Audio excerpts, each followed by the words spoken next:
शिक्षा और संस्कृति कल पढ़ाए थे हम।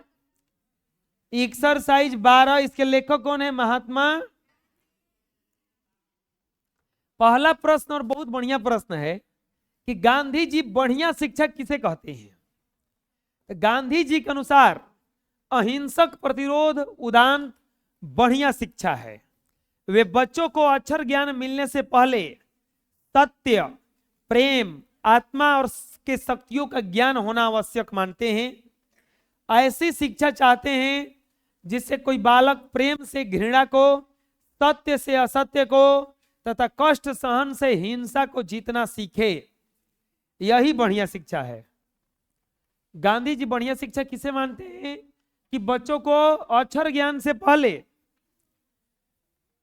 आत्मा का ज्ञान, सत्य, प्रेम का ज्ञान ये सब मिलना चाहिए, ताकि वो बड़ा होकर के प्रेम से घृणा को जीत सके, सत्य से असत्य को जीत सके और कष्ट सहन से हिंसा को जीत सके। समझ में आ जाएगा? अगला, गांधी जी शिक्षा का ध्येय क्या मानते हैं? तो गांधी जी चरित्र निर्माण को शिक्षा का ध्येय मानते थे। उनका मानना था कि चरित्रनिष्ठ व्यक्ति ही समाज को नई दिशा दे सकता है। चरित्र निर्माण को सबसे ज्यादा बड़ा मानते थे। गांधी जी का ही कथन है कि wealth is lost, nothing is lost, health is lost, something is lost, but character is lost, everything is. धन गया कुछ नहीं गया, स्वास्थ्य गया तो थोड़ा सा गया, और जब लेकिन कैरेक्टर, चरित्र चला गया तो सब कुछ खत्म हो गया। राम और रावण में किस चीज का सबसे बड़ा फर्क था? चरित्र का। क्योंकि रावण का कैरेक्टर गिरा हुआ था और राम का कैरेक्टर बहुत उच्च था। तो चरित्र बहुत जरूरी है। तो गांधी जी भी चरित्र निर्माण को क्या मानते हैं? शिक्षा का ध्येय मानते हैं। आप कितनों ज्ञानी हो जाइए, बोलने का लूरे सौर नहीं है, तब आपको कोई फायदा ज्ञानी होने से नहीं है। उनका मानना था कि चरित्रनिष्ठ व्यक्ति ही समाज को नई दिशा दे सकता है। इसके लिए सर्वप्रथम साहस, बल, सदाचार, आत्मोत्सर्ग की भावना का विकास करना आवश्यक है। किताबी ज्ञान तो बड़े उद्देश्य का एक साधन मात्र है। गांधी जी का कहना था कि बिना चरित्र निर्माण के बच्चे त्याग, सहानुभूति, प्रेम, सदाचार के मूल्यों को नहीं समझ पाएंगे। इसीलिए चरित्र निर्माण की शिक्षा बहुत ही आवश्यक है। जिन व्यक्तियों का चरित्र में विकास हो जाएगा तो सामाजिक संगठन का काम उसके हाथों में सौंप दिया जाएगा। चरित्र अगर सही चरित्र वाला व्यक्ति है तो उसके हाथों में समाज के कामों को क्या कर दिया गया? सौंप दिया जाएगा। अगला प्रश्न है कि मस्तिष्क और आत्मा का विकास कैसे संभव है? गांधी जी बच्चों को शिक्षा दस्तकारी पद्धति से देना चाहते हैं। उनका मत है कि इस प्रकार की शिक्षा पद्धति में मस्तिष्क और आत्मा का उच्चतम विकास संभव है, किंतु यह दस्तकारी शिक्षा केवल यांत्रिक ढंग से न सिखाकर वैज्ञानिक ढंग से सिखाई जाए। बच्चे प्रत्येक प्रक्रिया का कारण जाने, इसके लिए यह शिक्षा दस्तकारी उद्योगों के द्वारा दिया जाए। गांधी जी बिल्कुल कहते हैं कि जो शिक्षा है वो प्रैक्टिकल के साथ दिया जाए, ताकि बच्चा जो भी हो रहा है उसके कारण भी समझे। कारण समझे नहीं, कारण को देखे, जाने, करने का प्रयास करे। इसके द्वारा यह शिक्षा देने का, इससे क्या होगा? मस्तिष्क और आत्मा का उच्चतम विकास होगा।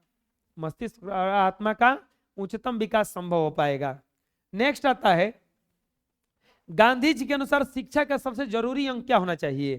तो गांधी जी के अनुसार शिक्षा का सबसे जरूरी अंग यह होना चाहिए कि कोई भी बालक अपने जीवन संग्राम में घृणा को प्रेम से जीते, असत्य को सत्य से जीते, हिंसा को कष्ट सहन से आसानी से जीत सके। अगर आपको यहाँ पे हिंसा करता है तब कष्ट से जीतिए, चलो हम झेल लेंगे इतना हिंसा।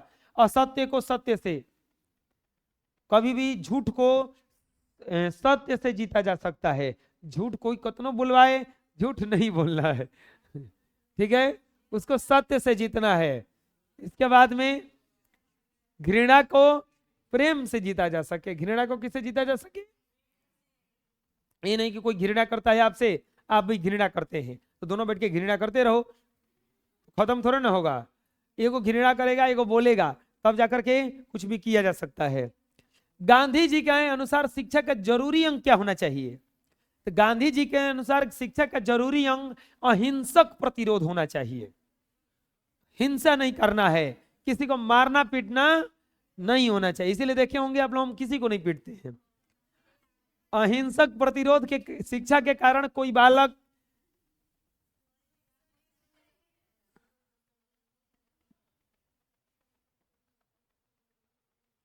दोनों क्वेश्चन टाइपिंग वाले की गलती है, एक एक क्वेश्चन में दो बार कर दिए हैं।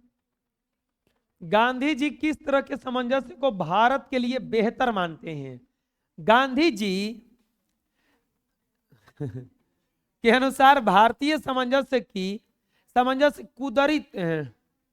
कुदरती होगा, यहाँ पे कुदरती तौर पर स्वदेशी होना चाहिए, जिसमें प्रत्येक संस्कृति के लिए सुरक्षित स्थान होगा, क्योंकि भारतीय संस्कृति भिन्न भिन्न संस्कृतियों की प्रतीक है।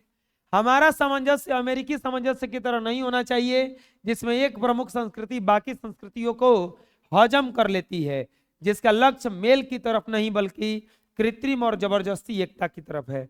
ये कहते हैं कि ठीक है, हम लोगों का जो संस्कृति होना चाहिए, हम लोगों का अपना संस्कृति होना चाहिए, अपना संस्कृति के अनुसार चलेंगे। अमेरिका जैसा नहीं कि एक संस्कृति दूसरे संस्कृति को खा जाएगा, खत्म कर देगा, नष्ट कर देगा, तब हम लोग एकता की तरफ चल पाएंगे। तो इस तरह से इस चैप्टर का भी क्वेश्चन आंसर खत्म हो गया।